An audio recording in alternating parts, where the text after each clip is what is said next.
یمن کے مشرقی اور جنوبی علاقوں اور وہاں کے قدرتی ذخائر پر تسلط جمانے کی خواہش کے سبب سعودی عرب اور متحدہ عرب امارات کے مابین کشیدگی میں روز بروز اضافہ ہوتا جا رہا ہے۔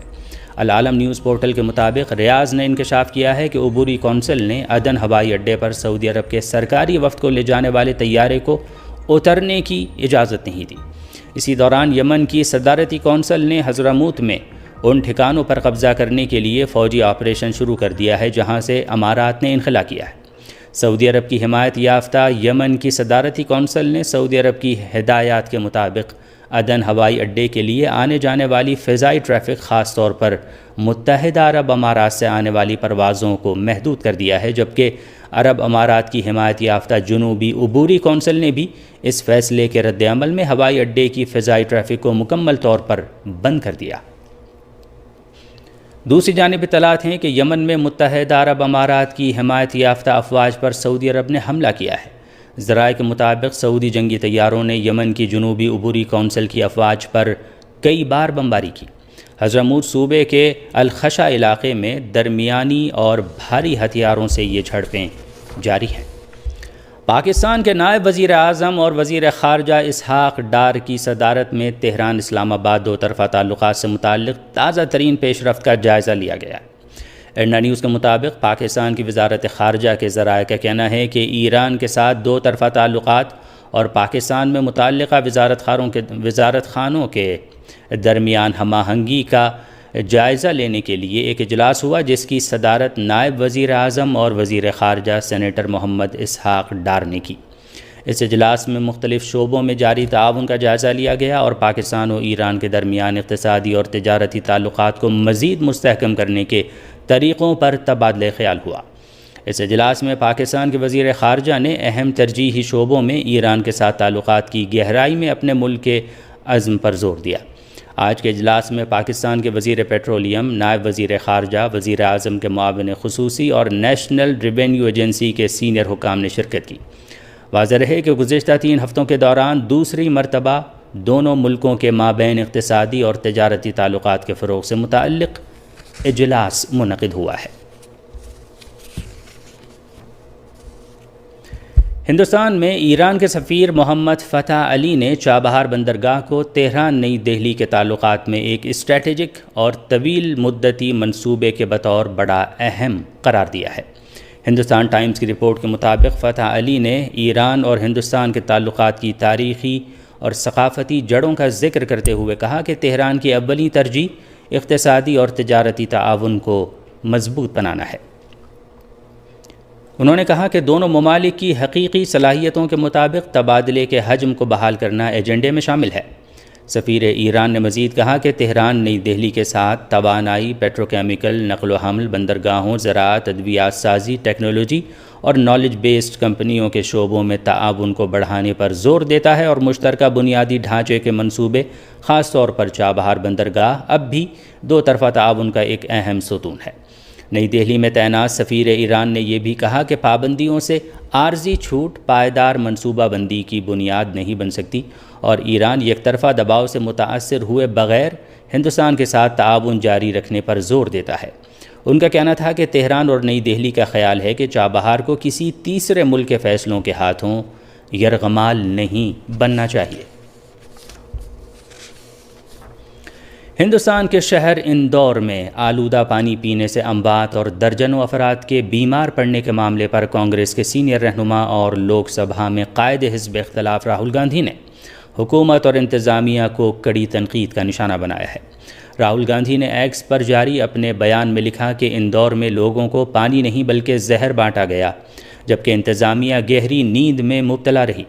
راہل گاندھی نے کہا کہ متاثرہ علاقوں میں گھر گھر ماتم کا ماحول ہے، غریب اور بے بس خاندان اپنے پیاروں کو کھو چکے ہیں، مگر اس کے باوجود حکمراں جماعت کے رہنماؤں کے بیانات میں غرور اور بے حسی جھلکتی ہے۔ کانگریس رہنما نے سوال اٹھایا کہ جب شہری بار بار گندے اور بدبودار پانی کی شکایت کر رہے تھے تو ان کی بات کیوں نہیں سنی گئی؟ انہوں نے کہا کہ یہ سمجھ سے بالاتر ہے کہ سیوریج کا پانی پینے کے پانی میں کیسے شامل ہو گیا اور بروقت پانی کی سپلائی بند کیوں نہیں کی گئی۔ راہل گاندھی نے الزام عائد کیا کہ حکومت کی نااہلی نے اس سانحے کو جنم دیا جس کی قیمت غریب شہریوں کو اپنی جانوں سے چکانی پڑی۔ یاد رہے کہ اندور میں زہریلا پانی پینے سے کم از کم 14 افراد کے ہلاک اور 100 سے زائد کے بیمار ہونے کی خبریں ہیں، جس پر قومی انسانی حقوق کمیشن نے از خود نوٹس لیتے ہوئے اسے انسانی حقوق کی سنگین خلاف ورزی قرار دیا اور حکام سے رپورٹ طلب کر لی ہے۔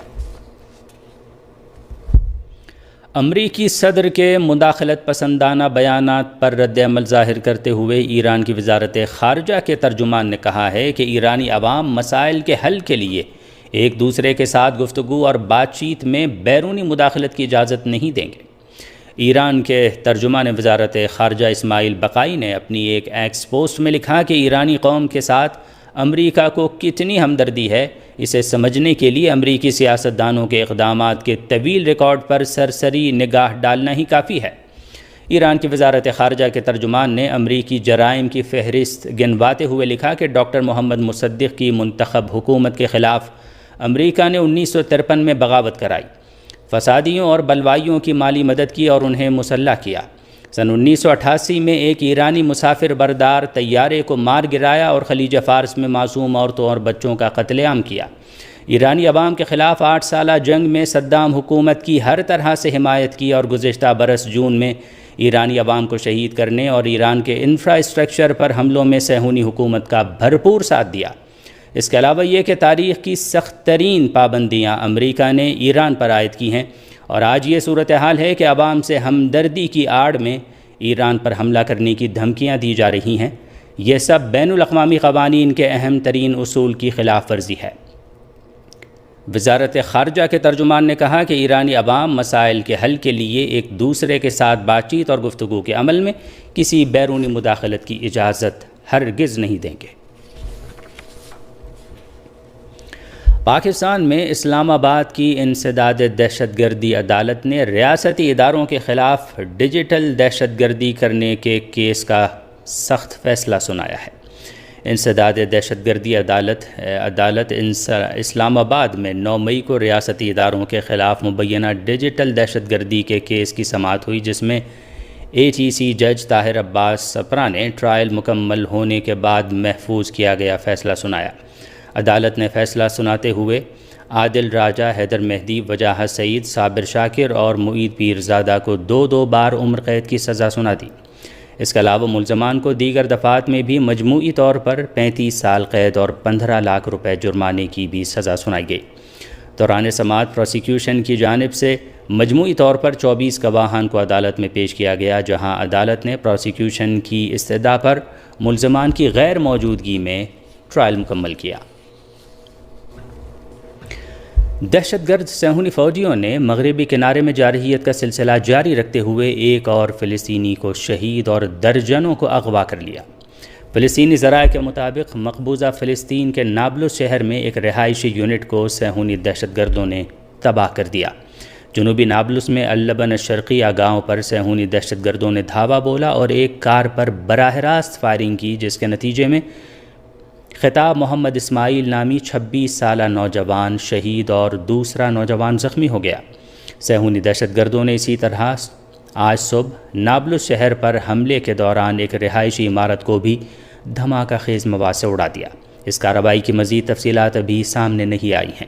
اس کے علاوہ صہیونی فوجیوں نے مغربی کنارے کے مختلف علاقوں میں کریک ڈاؤن جاری رکھا اور ایک 16 سالہ لڑکے سمیت 48 فلسطینیوں کو اغوا کر لے گئے، جن میں 7 ایسے افراد بھی شامل ہیں جو اس سے پہلے بھی صہیونی ٹولے کے عقوبت خانوں میں قید و بند کی صعوبتیں برداشت کرنے کے بعد رہا ہوئے تھے۔